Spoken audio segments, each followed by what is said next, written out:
Halo Tribuners, kembali lagi bersama saya Yogi Gustaman, jurnalis tribunjakra.com. Kali ini kita akan membincang menyongsong Jakarta dengan gubernur dan wakil gubernur baru, yaitu Mas Pramono Anung dan Bang Dul Rano Karno. Sudah bersama saya Bro Justin Adrian, Wakil Ketua DPW PSI DPRD DKI Jakarta, sekaligus Sekretaris Komisi E DPRD DKI Jakarta. Gimana kabarnya, Bro? Oh, baik-baik, Bro. Mantap. Sehat-sehat ya? Makasih udah datang nih. Oke, siap. Teman-teman dari Tribuners. Sehat-sehat sih, alhamdulillah, puji Tuhan. Bro, ini menarik banget, namanya, pilkada sudah lewat, tinggal pelantikannya doang. Setiap pemimpin punya karakter, apalagi Bro sudah mengalami 2 periode ya, dua periode di DPRD DKI. Siap. Tentu tiap pemimpin punya karakternya, punya sentuhannya, punya emosinya, dan punya kebijakan beda-beda gitu. Nah, mumpung kita akan menyongsong Mas Pram dan Bang Dul sebagai gubernur dan wakil gubernur terpilih, apa yang berbeda dari dan akan yang Bro lihat masa-masa sebelum dengan yang akan dijalani oleh Mas Pram ini selama 2 periode ini, karena kan berganti dari Pak Anies, kemudian kita mengalami 2 sempat ganti Pak Heru, pejabat gubernur gitu. Habis yang sekarang PJ-nya, sekarang lagi Pak Pram ya. Ya. Jadi kalau Pak Pram ya, saya percaya untuk kompetensinya Pak Pram. Kalau beliau tidak memiliki kapabilitas, tentunya dia tidak akan jadi andalan dari presiden kita kemarin, Bapak Jokowi. Jadi saya kira beliau akan ke sini membawa semua kompetensinya untuk DKI Jakarta, dan menurut perkiraan saya beliau akan punya terobosan-terobosan yang cukup baik untuk DKI. Saya cukup percaya untuk kapabilitas dari Pak Pram dan Bang Rano di DKI Jakarta. Dan kita semua pastinya punya harapan yang baik ya, untuk Jakarta lebih baik juga. Banyak progres lah. Oke. Melihat dinamika dari politik nasional, tentu saja kita nggak bisa melepaskan dinamika di politik nasional ya.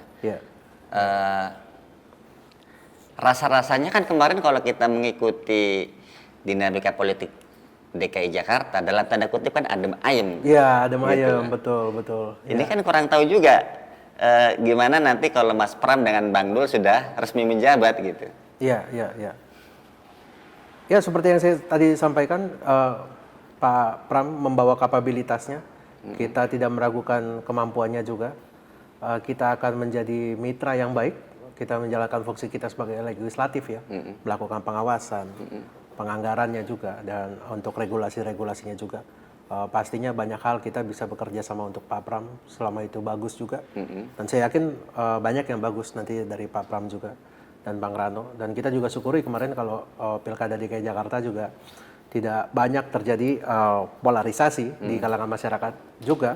Bisa berlangsung dengan adem ayem ya, sebenarnya agak cukup kita syukuri juga ya, karena tidak menimbulkan ekses, nggak menimbulkan damage, tidak menimbulkan hatred, kebencian di kalangan masyarakat sendiri. Ya itu juga yang kita harapkan. Cuma kalau mungkin ada yang beranggapan kurang seru ya, mungkin kita emang perlu film action ya. Tapi ya kita syukuri saja kemarin untuk tidak ada ekses-ekses berlebihnya seperti di pemilihan gubernur sebelumnya. Oke. Jadi ini saya kira awal yang baik, iklim yang baik dalam kampanyenya. Setelah hasilnya pun tidak ada gugatan ke MK dan lain sebagainya. Saya harapkan sifat-sifat seperti ini, sportif dan lain sebagainya, bisa terbawa juga di masa pemerintahan Pak Pramono. Tentu saja kan ada harapan, ada juga tantangan. Iya, betul. Catatan, kalau boleh kita memberikan catatan kaki dari periode-periode sebelumnya, apa yang mungkin harus di-highlight untuk Mas Pram dan Bang Dul dari standing point-nya PSI? Ya. Pertama, saya yakin Pak Pram tidak perlu diajari. Karena beliau sosok yang cukup kompeten. Yang kedua, kalau boleh memberikan usulan, sepengalaman saya selama menjabat dari 2019 ya Mas ya, itu DKI Jakarta sangat urgent membutuhkan transparansi anggaran. Oke. Gitu. Jadi waktu saya baru masuk, itu udah kita pembahasan anggaran puluhan triliun untuk APBD DKI Jakarta. Waktunya mepet, komponen detailnya kita susah untuk dapatkan aksesnya juga. Dan kalaupun waktu itu awal-awal kita sempat baru masuk, kita langsung ada temuan lem ibon dulu kalau Mas masih ingat. Oke, ya. Lem ibon. Ujung-ujungnya dibilang, oh ya itu salah tulis lah, apa dan lain sebagainya. Cuma kan ini kan cukup mengerikan juga karena lem ibon ini hanya satu dari sekitar mungkin 25.000 belanja DKI Jakarta per tahun ya, ini baru satu saja gitu kan. Gimana Baru juga satu ya item yang itu lain. ya? Betul, makanya perlu sekali dan seperti yang sering kali kita fraksi PSI suarakan di paripurna, di pandangan umum kita, di jumpa pers juga kita selalu menyuarakan transparansi anggaran di mana masyarakat juga bisa mengakses juga seperti dulu. Ya saya akui zaman Pak Ahok ya bagus karena masyarakat bisa mengakses uang pajaknya digunakan untuk beli apa saja sehingga matanya banyak. Lagi pula ini bukan informasi yang perlu dirahasiakan karena tidak termasuk dalam kategori informasi yang menyangkut keamanan negara sesuai dengan Undang-Undang Keterbukaan Informasi Publik. Jadi saya harap di zaman masa Mas Pram nanti salah satu prioritas utamanya adalah transparansi anggaran. Salah satunya ya.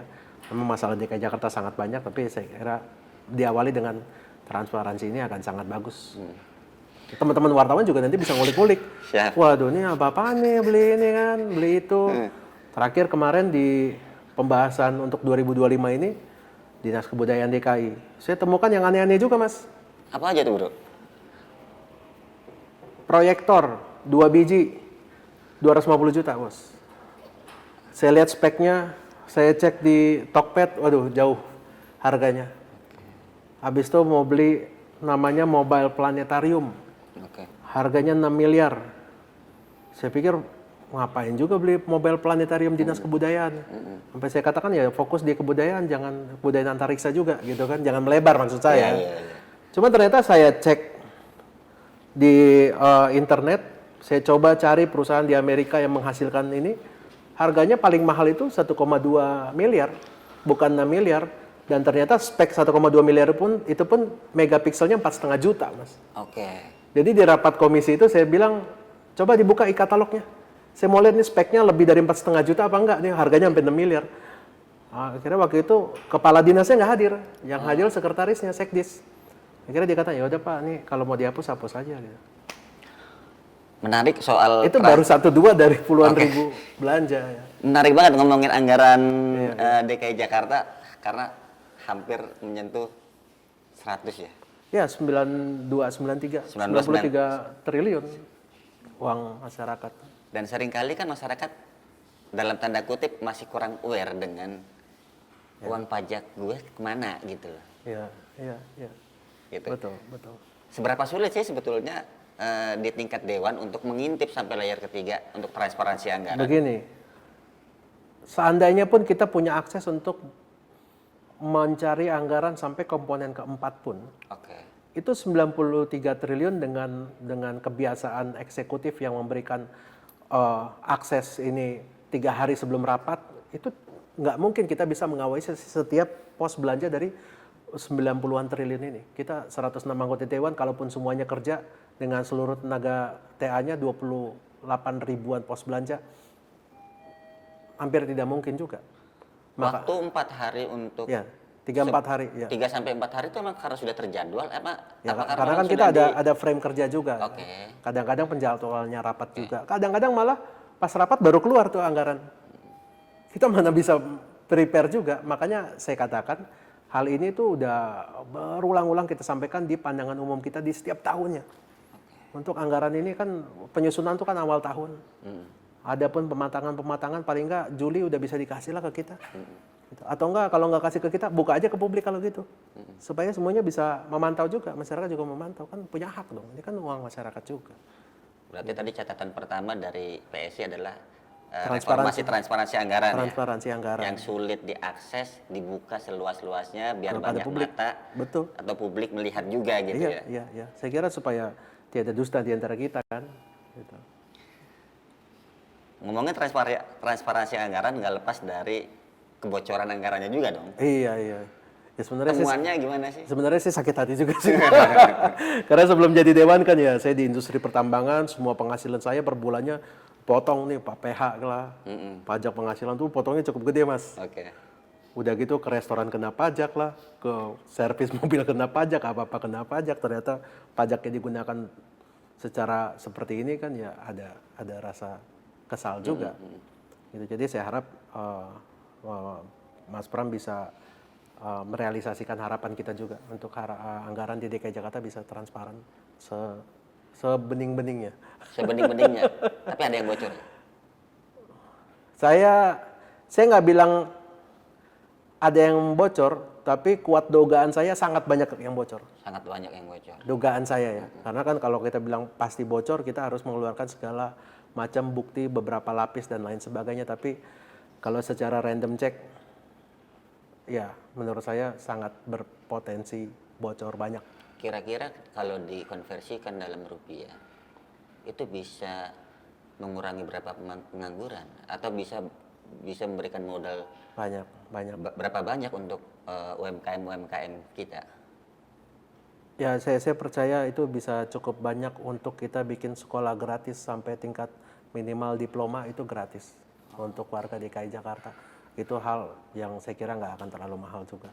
Dan efisiensi anggaran di setiap lininya juga saya kira ya perlu sekali. Nah, kan ngomong-ngomong sekolah gratis, ini ada Betul. yang lagi digodok dong, sekolah gratis di Iya. tingkat swasta. Iya, Gitu loh. iya, betul. Ini terkait dengan pengangguran ya, teman-teman sekalian ya. Jadi gini, di DKI Jakarta ini kan penganggurannya cukup tinggi ya. Banyak masyarakat bilang, wah susah cari kerja dan lain sebagainya. Gini. Jadi, era ekonomi ini ada 3, Mas. Oke. Kita harus paham dulu nih. Era ekonomi pertanian, ini ada masanya. Orang mau kerja sebagai petani, pekerja kebun, nggak usah sekolah, bisa diserap di sektor kerja ini. Bisa berusaha di sini, bisa kaya juga gitu. Ini era pertanian. Ini yang kedua adalah era industri. Era industri ini tamatan SMA, SMK ini bisa diserap untuk kerja di pabrik, bisa keserap, bisa ada. Gitu. Terus era ketiga adalah jasa dan teknologi. Jasa dan teknologi itu ya arsitek, pengacara, IT, perbankan, pasar saham dan lain sebagainya. Itu butuh S1 ke atas, Mas. Oke. Di DKI Jakarta sawahnya udah nggak ada. Oke. Pabriknya udah pada pindah ke Jawa. Jadi kalau mau memaksakan tamatan SMA ke bawah untuk bekerja di DKI Jakarta paling jadi apa, Mas? Kira-kira di gedung-gedung tinggi Sudirman, Tamrin, Kuningan kira-kira jadi apa? Tamatan SMA ke bawah. Ya. Mungkin security, mungkin cleaning service dan lain sebagainya. Karena yang dibutuhkan S1 ke atas. Masalahnya di DKI Jakarta itu yang S1 ke atas itu cuma 6% dari tenaga kerja yang tersedia, Mas. Nggak heran pengangguran banyak kan, yang banyak malah ojol dan lain sebagainya gitu. Nah makanya memang kita harus punya terobosan dalam hal pendidikan juga. Pendidikan gratis ya salah satunya. Saya harapkan juga ke depannya bisa lebih luas lagi untuk membentuk demografi yang berkualitas sesuai dengan kebutuhan industri yang ada. Gitu. Nah, ya sekolah gratis ini tentunya nanti harus dengan berbagai macam catatan ya. Catatan contohnya kalau anaknya suka bolos, tawuran, ya udah nggak usah ikutan. Nggak bisa diberikan karena uang pajak masyarakat kita juga kan kita mau yang mereka yang bertanggung jawab menggunakan itu kan gitu. Jadi sekolah gratis, makanan bergizi itu juga sama-sama diperlukan karena makanan bergizi ini kan linear dengan tingkat kecerdasan dan lain sebagainya. Sebenarnya nggak cuma hanya di sekolah tapi dari masa bayi juga, masa pertumbuhan otaknya juga. Cukup besar ya untuk lulusan S1 yang terserap di dunia kerja Jakarta ya. Ya itu pun sebenarnya kalau mau spesifik lagi, Mas. Nggak semua lulusan S1 juga yang diterima, Mas. Kalau mau jujur, karena dulu saya lama di industri corporate, kita cuma ambil dari kampus top 10 kok. Paling mentok-mentok kita ngambil dari top 20, sisanya nggak kita lirik. By grade berarti ya? Ya, dari akreditasi kampusnya juga. Oke. Jadi memang ini pesan juga nih buat anak-anak Jakarta, bahwa kita nggak bisa setengah-setengah nih menimba ilmu. Kamu mau jadi bagus, apa jadi setengah-setengah? Kalau setengah-setengah saya kira agak sulit memang. Cuma untuk di perusahaan-perusahaan asing yang banyak sekali ada di Jakarta, kalau mau ngambil peran di situ kita nggak bisa setengah-setengah, emang harus pintar. Berarti kan makanya nggak ada waktu buat tawuran, bos. Ya, Lu nggak ada waktu buat tawuran, leha-leha dan lain-lain, nongkrong-nongkrong, balapan motor. Sebenarnya lu nggak ada waktu buat itu. Ini Jakarta memang keras, Bung. Ya. Benar. Jakarta memang keras. Lu nggak mau jadi pemain ya jadi penonton. Oke. Selesai. Menarik soal pendidikan ya. Challenging-nya bukan sekedar sekolah gratis doang kan, Betul, berarti betul, kan. Artinya kan sudah langsung penjurusan. Betul. Karena Jakarta sudah nggak punya sawah, Nggak ada sawah, pabrik sudah pindah ke Jawa, pindah ke Jawa. satu-satunya jasa dan IT. Teknologi. Teknologi gitu. Jasa dan teknologi. Itu segmen yang ada tersedia di DKI Jakarta sekarang. Ada segmen untuk yang SMA ke bawah, tapi yang seperti yang saya tadi katakan, perannya apa dulu. Tapi kan kita nggak mau anak-anak kita dibesarkan hanya untuk mengambil segmen itu. Hanya sekedar untuk jadi kurir dan lain sebagainya. Kita mau anak-anak kita jauh lebih bagus dari itu. Nah, focusing untuk sekolah gratis yang orientasinya sudah jelas, kan misalkan jasa dan IT, apakah udah sampai ke sana pembicaraannya? Ini juga kemarin kita baru lakukan rapat di Komisi E. Oke. Karena mereka ada permasalahan terkait dengan siswa-siswa yang dicabut KJP Plus-nya dan lain sebagainya. Saya di situ mengingatkan juga supaya sekolah-sekolah kita ini memperhatikan kebutuhan industrinya yang ada di DKI Jakarta. Sehingga gini loh, di Indonesia, nggak cuma di DKI Jakarta, itu pengangguran disumbangkan paling banyak oleh lulusan SMK. Kenapa SMK banyak nganggur? Karena mungkin banyak pemerintah daerah itu tidak memikirkan tentang kebutuhan industrinya dengan lulusan SMK yang dihasilkan. Misalnya, kebutuhan industrinya otomotif, butuhnya 1.000. Tapi SMK yang dihasilkan 10.000. Itu juga otomotifnya nggak fokus ke otomotif dan lain sebagainya. Makanya kalau kita lihat negara lain seperti misalnya China ya, mereka ada kota-kota spesifiknya. Ini kota untuk tekstil, ini kota untuk IT, ini kota untuk elektronik dan lain sebagainya. Ada spesialisasi seperti itu. Artinya kan by cluster. Kalau kita studi dengan Cina ya. Apa mungkin dalam waktu dekat itu dilakukan? Waktu dekat nggak mungkin, iya. Zamannya Mas Pram dan Bang Dul gitu. Tapi kalau mereka tidak persiapkan nggak akan pernah terjadi. Jadi kita harus siapkan dulu kolamnya, Bos. Environment-nya juga. Gitu. Nanti kita harus ikuti juga dengan perdanya, regulasinya. Karena ini harus agak ketat nih. Saya malah kemarin sempat juga mengusulkan seperti misalnya ya, ini kan kita agak mengejar waktu juga. Kemarin saya perhatikan yang nerima KJP, satu keluarga anaknya 6-6-nya bisa apply KJP. Akhirnya banyak keluarga yang nggak kebagian. Makanya kemarin saya usulkan lebih baik satu keluarga 2 dulu. Paling tidak sebarannya akan lebih baik. Dan banyak hal lain yang harus diperhatikan termasuk juga, jadi kalau di beberapa negara luar, itu kalau anaknya bolos, orang tuanya itu kena denda, Bos. Berani nggak kita melakukan itu? Ya, ini kan tergantung dari Pak Pram, nanti dibahas di DPRD, tergantung teman-teman DPRD saja juga kan. Tapi kalau saya sendiri sih sangat setuju. Orang tua harus bertanggung jawab. Apalagi anaknya di bawah umur, kalau dia tawuran, dia narkoba, orang tuanya juga membebaskan hidup seperti itu, saya kira karena perilaku seperti ini kan menular ya. Satu bolos, yang lain ikutan bolos. Satu tawuran, yang lain ikutan tawuran. Kalau orang tuanya cuma bilang, ya anak ini nggak bisa dibilangin, nggak ada konsekuensinya, padahal sekolahnya gratis. Saya kira kita nggak bisa mengkhianati kepercayaan dari uang-uang pajak ini juga. Orang tuanya juga harus kena sanksi. Kalau denda atau kurungan gitu. Kalau menurut gue ya, kalau menurut gue sih harus seperti karena saya concern dengan nasib anak kita, di mana mereka itu ya memang harus terdidik di era jasa dan teknologi ini yang nggak bisa setengah-setengah. Gitu. Jadi orang tua kita butuh kerjasama dari orang tua. Orang tua nggak bisa yang udah ini anak saya ke sekolah didik ya karakternya, akhlaknya, agamanya apa semuanya diserahin semuanya sekolah. Padahal sebagian besar waktunya kan di rumah. Cuma kalau mereka juga nggak ada konsekuensinya ya agak sulit. Kita butuh kerjasama dari banyak pihak. Dari negara harus kebijakannya bagus, uang pajaknya juga digunakan maksimal, dan masyarakat sendiri juga kita butuhkan kerjasamanya kan. Info terbaru kan KJP akan ditingkatkan grade-nya ya, berdasarkan nilai. Ya. Kemarin tim transisi dari Pak Pram. Kemarin Dinas Pendidikan menyampaikan ini kita belum bisa kasih dulu karena ada mau perubahan tata kelola.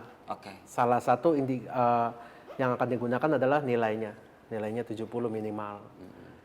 Terus saya tanya juga, dari sekarang semua yang nerima, yang nilainya di bawah 70 berapa? Oh kecil kok Pak, cuma 2%-an. Ya 2%-an berapa orang? 3.000. Waduh, 3.000 orang banyak juga bos. Jadi, jadi gini ya, manusia ini kan lahir dengan bakat yang berbeda-beda bos. Betul, Ya kan? betul. Ada yang bakatnya musik, Nah, ada yang mungkin bakatnya di alam dan lain sebagainya. Ada 9 jenis kecerdasan. Mungkin sekolah kita dengan kurikulum yang ada itu cuma menampung, mengakomodir cuma 4. Matematika, linguistik, dan lain sebagainya. Yang nggak jago di situ, akhirnya merasa ini sekolah bukan rumah gue lagi. Akhirnya malas sekolah lah, apalah, dan lain. Itu kita butuh perbaikan juga di masalah pengembangan kurikulum kita. Itu, di situ perlu juga gitu. Cuma di sisi lain anak-anak yang nilainya nggak cukup, bukan berarti mereka nggak perlu disekolahin lagi. Nanti kalau kita di ledakan demografi kita yang di tahun 2045, gimana kalau kita membiasakan sistem seperti ini, yang goblok nggak usah disekolahin. Wow, mengerikan bos. Anak-anak 3.000 ini mau jadi apa? Iya, kita bisa kembangkan untuk jurusan-jurusan lain, jurusan musik lah, seni lah. Kita industri seni kita nggak berkembang loh. Kalau kita lihat negara lain seperti Korea, itu industri seninya miliaran dolar. Ya kan? Kalau kita banyak sektor yang kita masih harus kembangkan di DKI Jakarta ini sih. Gitu. Jadi banyak masalah lo kan? Iya, emang banyak masalahnya Mas. Iya. Tapi tadi yang nilainya 70% terima KJP. Ya, itu saya minta dievaluasi lagi. 3.000 anak. 3.300-an ya. 3.300-an. 3.300-an. Artinya kalau standar itu dipakai, ya. Anak-anak lain yang sebetulnya nilainya 70 yang sebelumnya nggak dapat KJP bisa dapat dong. Iya, gitu. Jadi nggak cukup dengan mencabutnya. Ya? Iya. Lagian kalau anak-anak kita nggak sekolah, mau kita biarkan, nanti tumbuh jadi apa bos? Kita punya tanggung jawab untuk membantu masa depan kita sendiri melalui ya anak-anak kita juga. Bro, kalau ngomongin KJP, ini kan konsep awalnya dulu waktu zamannya Pak Jokowi Ahok ya, Kartu Jakarta Pintar untuk anak-anak yang tidak mampu secara orang tuanya secara perekonomian. Iya, artinya kalau memang itu nanti harus berbasis nilai, artinya grade-nya kan dinaikkan. Iya. Sekalipun dia tidak mampu tapi grade-nya nilainya di bawah 70, berarti kan nggak dapat dong ya. Iya. Artinya sudah ada pergeseran cara memandang KJP itu dong. Itu baru diusulkan ya. Baru diusulkan ya. Cuma kan kemarin kita katakan janganlah kalau batasan ini. Kita lebih ke spesifikasi kebutuhannya.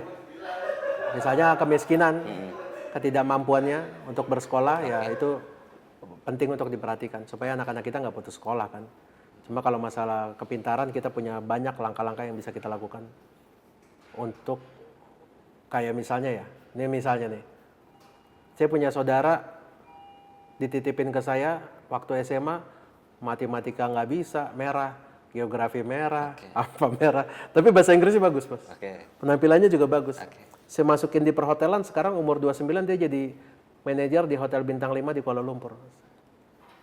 Artinya bakat itu juga beda-beda. dong. Bakat itu beda-beda. Kita Lingkungan bisa juga berarti mendukung dong. Dan sektor pariwisata Jakarta ini bisa sangat banyak potensinya, bisa dikembangkan dan industri pariwisata ini ikutannya banyak loh. Mau lihat Bali dari bajunya, konveksinya hidup. Dari makanannya, tempat makanannya hidup. Dari masalah tour guide-nya, tempat wisatanya, hiburannya dan lain sebagainya hidup. Akhirnya ini bisa buka peluang-peluang kerja juga kan. Paling enggak kita bisa produktifkan masyarakat kita kan ke depannya. Ini challenging banget buat Mas Pram dan Bang Dul ke depan soal pendidikan ya. Iya, dan harus dimulai. Harus dimulai. Memang nggak akan selesai lah 5 tahun mas. Ini butuh generasi untuk meneruskan gitu. Potretnya Jakarta itu kan complicated. Iya. PR-nya menumpuk gitu. Banyak banget PR. Soal kenakalan remaja, tawuran antar kampung hampir tiap hari kita dengar gitu. Iya. Sampai itu menimbulkan korban jiwa. Iya. Sayang kan? Pada akhirnya kan kita menganggapnya karena itu selalu terulang, menganggapnya biasa gitu. Dan lebih parah bos dibanding zaman dulu ya. Menurut saya sih lebih parah ya sekarang. Apalagi saya dari Dapil Jakarta Timur tuh ya sangat sayang juga. Gitu. Ada jalur Gaza di sana. Iya, jalur Gaza. Kemarin saya juga ngurusin ada anak yang karena salah paham aja disiram air keras mukanya. Matanya kena. Saya ngurusin lah di RSCM segala macam kalau dia korban dan lain sebagainya. Akhirnya pelaku ditangkap juga. Cuma kan ya orangnya dihukum keadilan. Cuma anak ini kan yang korbannya kan matanya udah rusak. Gitu. Ya saya tegur juga sama korbannya, lu ngapain juga nongkrong-nongkrong lama-lama. Orangnya datang mau bawa temennya lu tungguin juga, gitu kan. Banyak pola pikir yang harus dirubah dan kita butuh kerjasama dari orang tua juga. Kan kalau kita sudut pandang media biasanya Iya.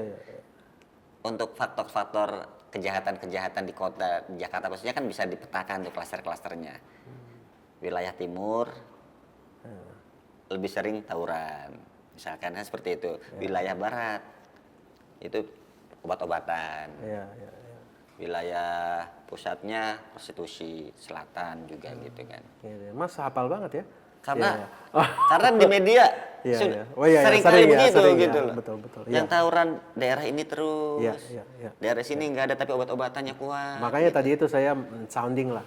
Sounding kita butuh aturan di mana orang tua punya sanksi juga. Oke. Bisa dikenakan sanksi untuk anak-anak yang juvenile ya, di bawah Oke. umur.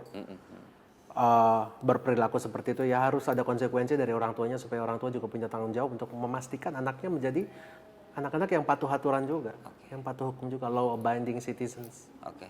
Emang dibutuhkan effort untuk membentuk karakter anak-anaknya. Pertama ngomongin transparansi anggaran. Transparansi anggaran. Itu harus menjadi highlightnya Mas Ya, Pram dan Bang saya Dul. kira tahun pertama itu transparansi anggaran dan perbaikan birokrasi serta kinerja ASN. ASN di DKI Jakarta tuh jumlahnya total kalau nggak tidak salah tuh ada 60.000 yang baju coklat ya, Oke. pegawai negerinya ya. Tenaga honorer atau PJLP-nya itu sekitar kalau nggak salah 120.000 bos. Berarti total-total tuh hampir 200.000 orang yang digaji oleh Pemprov. Berapa persen sih dari APBD untuk belanja pegawai? Wah gede bos. Belanja pegawai itu range-nya ya. Heeh. Mungkin saya salah, tapi range-nya itu antara 40-60% bos. Gede bos. 40 sampai 60% dari total. Sayang kan. Jadi gini, malah kemarin zaman Pak Ariza ditemukan juga ada yang udah meninggal masih digaji bos. Gitu. Jadi saya memang tadinya dari swasta ya, pindah ke sini emang kita tepuk jidat juga sih bos. Saya agak melihat bahwa pekerjaan di DKI Jakarta itu satu pekerjaan dikerjakan oleh misalnya 5 orang. Kalau di swasta profesional bisa jadi 3 kerjaan 1 orang. Gitu. Ya, saya harap bisa dilakukan juga pemaksimalan tenaga kerja kita. Ya, kalaupun tenaga kerja kita harus sebanyak itu minimal DTKS jangan berantakan dong. Jangan salah-salah identifikasi warga-warga yang punya mobil, yang rumahnya bagus, tapi dapat juga bansosnya juga gitu. Minimal jangan salah-salah lah. Untuk lingkungan hidup, dinas lingkungan hidup, tenaga kerjanya ada 16.000 orang, ya minimal Jakarta bersih lah bos. Kalaupun harus sebegitu, kuantitasnya. Iya. Ya kita harus dapetin maksimal dari apa yang kita keluarkan juga kan. Itu untuk tahun pertama adalah Tahun pertama jadi transparansi anggaran dan perbaikan efisiensi ASN-nya, birokrasinya juga, efisiensi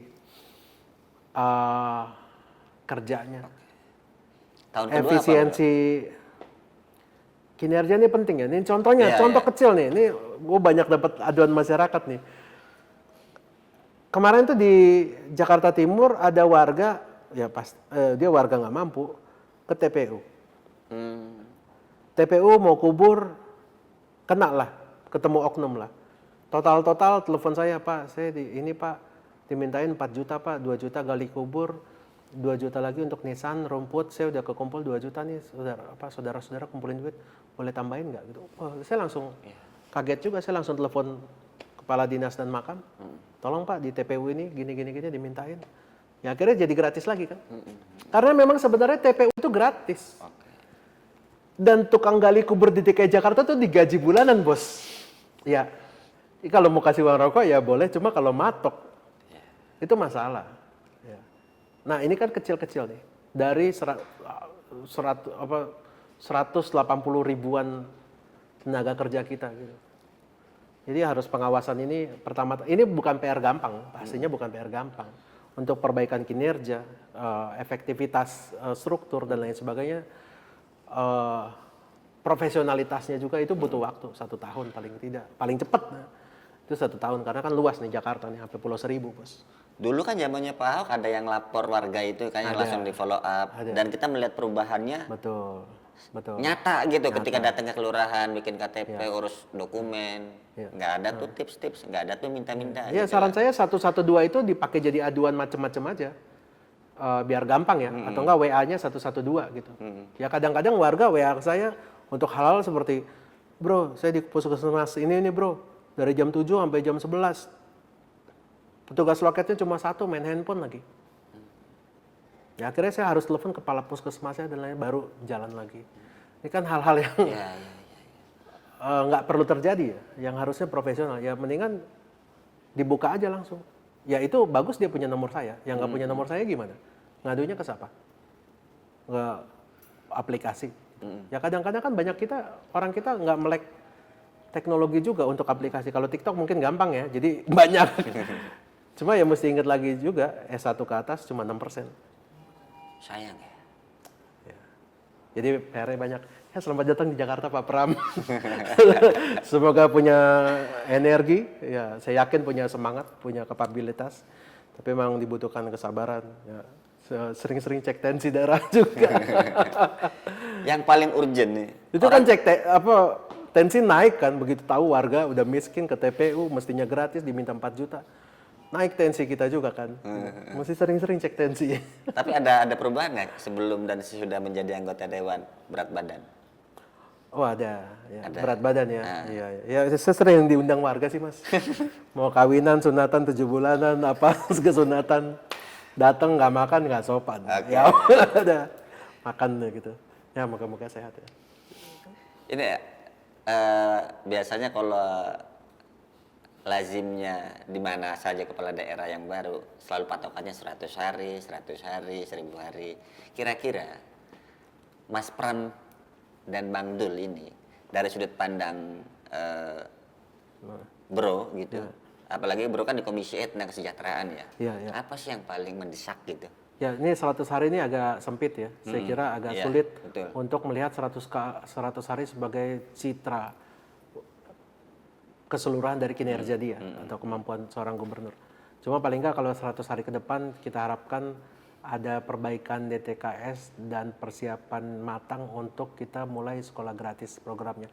Karena ini tuh harus kayak trial and error juga mas. Oke. Ini akan butuh waktu juga. Oke. Ini akan melibatkan juga sekolah-sekolah swasta yang akan menjadi rekanan dari Pemprov DKI Jakarta. Jadi nanti yang nerima sekolah gratis ini kita harapkan juga memang nggak cuma sekolah negeri, tapi sekolah swasta tertentu juga. Oke. Tapi bukan sekolah swasta yang Iya, 50 iya. juta sebulan Iya, ya mas. iya, iya. Bukan yang grade A dong ya. Iya, bukan yang internasional Bukan ya. internasional ya. Untuk mereka jadi mitra kita juga supaya semakin banyak lagi yang bisa kita serap anak-anak DKI untuk disekolahkan. Gitu. Kalau sejauh ini kan ada tim transisi ya. Ada. Itu tim transisi ada apa namanya soal juga ke fraksi-fraksi nggak? Untuk sekedar sharing atau gimana gitu? Belum. Baru komunikasi dengan dinas ya. Sama dinas. Jadi dinas lapor ke kita. Gitu. Oke. Seperti itu. Ya sama seperti kemarin yang nilai 70 itu kan. Nilai 70 ya. Iya, iya. Seperti itu. Challenging-nya apa buat Mas Pram sama Bang Dul selain tadi apa namanya bukan efisiensi ASN tapi namanya maksimalkan ASN, Iya. transparansi Birokrasi anggaran, kita, birokrat birokrasi. kita juga semua banyak hal. Perbaikan internal menurut saya. Oke. Untuk perbaikan internal selanjutnya banyak masalah nunggu, tinggal mau pilih aja. Yang mana yang jelas saya kira harus fokus. Kayak misalnya tahun kedua kita fokus di polusi. Oke. Karena kita negara 3 besar polusi di dunia. Oke. Gitu. Polusi. Satu masalah ini penyelesaiannya juga bukan cuma satu tapi banyak. Polusi ini kalau dampaknya sih udah jelas ya. Dari sekitar 110.000 kematian di DKI Jakarta setiap tahunnya, itu sekitar 10%-nya atau 10 ribuannya itu akibat gangguan saluran pernafasan. Saya nggak bilang itu pasti gara-gara polusi, bisa jadi karena asap rokok dan lain sebagainya. Tapi itu karena masalah saluran pernafasan, tapi itu belum termasuk juga dengan angka anak-anak kita yang terkena ISPA, saluran pernafasan juga penyakitnya. Belum lagi dengan pengaruhnya ke janin untuk wanita hamil dan lain sebagainya. Jadi dampaknya itu udah jelas. Jadi harus dilakukan langkah radikal juga. Nah, nanti pasti banyak merembetnya kalau mau mengatasi polusi dan masyarakat juga nggak semua kebijakan akan terasa manis, nggak obat biasanya pahit-pahit juga bos. Oke. Nggak populer ya kebijakan Pasti nggak populer, betul. Tapi saya harap pemimpin yang baik dia akan menempuh jalan yang benar bukan jalan yang mudah. Pertama, jadi dia mesti mengambil langkah tidak populer kalau kita melihat polusi ini disebabkan 60% dari kendaraan bermotor. Kendaraan bermotor di DKI Jakarta berdasarkan data BPS tahun 2022 itu jumlahnya sekitar 21,2 juta kendaraan bos. Yang beredar di Jakarta. Jakarta. Bisa Tapi jadi dari Bekasi itu dan... yang punya belum termasuk bos. Oh, belum termasuk. Itu yang terdaftar di DKI Jakarta bos. Oke. Ya. Di hari kerja itu datang yang dari Bogor, Bekasi dan lain Tangerang. sebagainya ke sini. Jadi ya ini bertambah jumlahnya. Dan satu kendaraan ini dia bikin trip minimal 2. Mungkin ke rumah ke kantor, dari rumah ke kantor sama pulangnya ya. Tapi ada juga yang nganterin anak sekolah dulu. Jadi banyak juga yang satu kendaraan tuh 4 trip. Oke. Ini termasuk dengan motor, termasuk bus dan lain sebagainya, tripnya bisa banyak. Jadi bisa kalikan aja. Kalau misalnya masing-masing 4 trip, berarti 22 juta kendaraan kali 4, 80 juta trip. Dan kerugian kita akibat kemacetan juga tinggi. Gitu. Jadi harus dilakukan pengendalian kendaraan bermotor, bos. Mau nggak mau. Mungkin juga harus diambil langkah-langkah untuk penyesuaian tarif parkir. Langkah-langkah kalau tarif parkir resminya mahal, tapi yang di tepi jalan yang liar juga harus dibersihkan. Tapi ini harus dibarengi juga dengan kendaraan umum yang akomodatif. Transportasi umum yang nyaman dan harus dihitung juga jumlah step yang diperlukan. Jangan-jangan kalau ke kendaraan umum aksesnya gue mesti jalan kaki dulu 2 kilo. Kagak mungkin kan? Nggak mungkin kita nyuruh masyarakat gunakan kendaraan umum tapi mesti jalan dulu 1 kilo gitu. Jadi terus tripnya, kalau dari tempat saya misalnya Cipinang mau ke DPRD, kalau naik kendaraan umum berapa trip, berapa kali nyambung? Akhirnya masyarakat nggak nyaman juga. Ini kan yang membuat masyarakat pakai kendaraan umum pribadi kan ini. Nah ini juga harus dipikirin. Jadi banyak nih nanti nih dampak-dampaknya banyak dan lain sebagainya. Nanti mungkin ya ada kendaraan listrik, mungkin tarif parkirnya lebih murah, gitu. Bisa jadi juga. Cuma kendaraan listrik kan ya sekarang mungkin belum masalah, tapi nantinya kita nggak tahu karena sampah baterai ini mungkin akan masalah. Karena saya dulunya di Komisi D nih, sampah di DKI Jakarta tuh per hari itu 8.000 ton bos. 8.000 ton. Kalau nggak dilakukan pengendalian juga ya Runyam juga. Runyam. Jadi ya selamat datang di Jakarta Pak Pram. Memang semua lini masalah bos. Dari polusi, dari lingkungannya, kemacetan juga itu sangat berkaitan dengan tata ruang. Kenapa saya bilang hampir semua masalah di DKI Jakarta sebenarnya biang keroknya itu tata ruang. Tata ruang kita terlalu kacau. Kayak misalnya, pemukiman kita tuh terlalu tercecer kemana-mana, scattered. Sehingga susah untuk mengintegrasikan dengan jalur transportasi umum. Akhirnya semua masyarakat terpancing untuk menggunakan kendaraan pribadi karena terlalu scattered, terlalu terpencar-pencar. Beda mungkin kalau lihat negara maju dia tuh udah ada zonasinya. Ini zonasi hunian di sini, kereta sampai ke situ, bus dari situ. Jadi gampang untuk disambungkan, diintegrasikan dengan moda transportasi. Lebih gampang juga dengan utilitas, kabel-kabel dan lain sebagainya sehingga nggak gali sana. Coba lihat aja kabel sekarang kemana-mana. Pokoknya tiap bikin perumahan, klaster apa segala macam, bikin kabel optik, bla bla bla bla. Utilitas semuanya. Wah, udah kayak. belum yang ke ini kan, pemotor yang akhirnya kena kabel dan lain sebagainya. Oh, kita syarat masalah. Kalau jago di Jakarta, ya silakan nyapres. Kita buka karpet merah. Kalau bisa bikin progres di Jakarta, nyapres. Sebegitu rumitnya. Rumit Jakarta, iya. Tapi sebagai serumit apapun tetap harus ada harapan. Iya, kita harus berprogresi. Ini masalah Jakarta nggak akan selesai 5 tahun atau 10 tahun. Ini bisa-bisa selesainya 25 tahun. Cuma kalau nggak pernah dimulai dari 5 tahun pertama, ya nggak pernah kena. Dan memang butuh disiplin, butuh ya disiplin lah dari hal kecil lah. Misalnya yang buang sampah kena denda ya denda. Saya banyak banget masyarakat komplain, Pak, tolong di depan saya kali. Malam-malam orang suka dumping sampah banyak, kadang pakai mobil segala macam. Repot kan? Kan tentu saja ngomongin soal yang tadi kita bahas, beberapa kan fondasinya juga sudah ditaruh atau dipaku oleh pendahulu-pendahulu sebelumnya gitu. Kalau melihat itu dan apa yang harus dilakukan Mas Pram, itu apa yang harus diperbaiki gitu loh. Ya tadi saya udah katakan di semua lini ya. Mm-mm. Banyak lini. Tadi kita ngomongin apa? Polusi. Polusi, Kita ngomongin pendidikan. pendidikan. Masalah pengangguran juga. Oke. Kita juga mesti pikirkan ya banjir juga. Mm-mm. Banjir ini kan ada 3 penyebab banjir. Pertama banjir kiriman. Banjir kiriman nggak perlu hujan tapi bisa kebanjiran terutama warga-warga di dekat kali. Kebun pala. Kebon Pala dan lain sebagainya. Kali Ciliwung itu soalnya kan itu. Pertama banjir kiriman. Yang kedua banjir karena intensitas hujan. Intensitas hujan ini ada sungai-sungai besar. Tapi sungai besar ini kan harus dialirkan oleh jaringan-jaringan mikro. Supaya jaringan mikro ini buang air dari pemukiman ke kali yang besar kan. Nah ini jaringan mikro juga kadang orang bikin ruko di atas saluran nutup pas mau diiniin keluar golok gitu. Iya. Banyak juga. Iya, Ini tantangannya banyak. Jadi ada resiko potensi konflik sosial yang akan terjadi. Cuma untuk tata ruang pengatasan banjir ini karena nggak bisa diatasi kalau nggak memperbaiki tata ruang, nggak bisa. Daerah resapan dan lain sebagainya mendingan mungkin harus ada moratorium juga untuk pembuatan gedung baru juga. Oh itu belum termasuk juga dengan eksploitasi air tanah dalam yang menyebabkan penurunan permukaan tanah juga. Belum lagi banjir di pesisir yang disebabkan oleh kenaikan air laut juga. Jadi minimal ada 3 penyebab banjir nih. Oh masalahnya banyak bos. Masalahnya numpuk ya. Ini ajang latihan yang sangat mantap untuk mau jadi ini. Tapi terlepas dari itu kan semuanya harus punya kesiapan mental. Iya.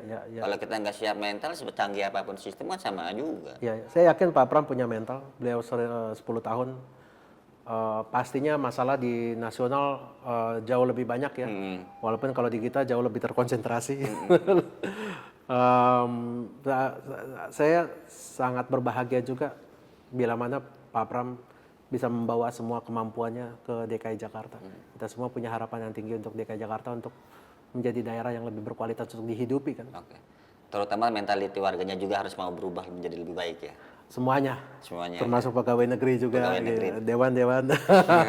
Semua dari kita lah. Semua dari kita harus jujur kalau banyak yang harus diimprove dari kita juga. Oke. Oke bro, menarik banget obrolan kita ini. Iya. Kita ngomongin akan menyongsong gubernur baru dan wakil gubernur baru gitu. Banyak insight yang tadi kita bicarakan, dan ada harapan, ada challenging juga di situ. Buat Mas Pram dan buat Bang Dul, kompleksitasnya semakin bertambah tentu saja. Karena setiap zaman selalu ada aktornya gitu. Ya nanti istrinya sabar-sabar juga lah. Selalu ada ceritanya gitu lah. Level stresnya cukup tinggi Kak. Saya semenjak jadi dewan di DPRD DKI lebih tinggi. Memang tingkat stres kita juga. Ya kalau menghadapi masalah secara langsung ya itu sangat kompleks. Terima kasih waktunya bro. Siap. Makasih banyak nih. Ya. Siap. Oke Tribuners, demikian tadi obrolan saya dengan Bro Justin. Sampai berjumpa lain waktu. Sehat selalu buat warga Jakarta dan para Tribuners.